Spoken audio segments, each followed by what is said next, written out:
Hello everybody, this is N4-Morah Heidy coming to you from my kitchen, and we are now going to make Play-Doh. So I have all the ingredients here and I will tell you the amounts. We're going to need 2 cups of flour, 1 cup of kosher salt, 2 cups of water, 1 tablespoon of oil, and 1 teaspoon of cream of tartar. And we're going to put everything in one pot. Just put it all in, and then you can add some food coloring. As much or as little as you want. It'll be a darker color if you put a lot, or it'll be a lighter color if you put a little bit. So these are all the ingredients that are going to be put in the pot. Of course, I prepared everything ahead of time so I could show you what happens when it's cooked.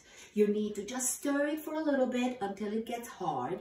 And when it's just the right consistency, take it out, put some flour on your board or just on the counter, and just knead it together a little bit, just like you make challah.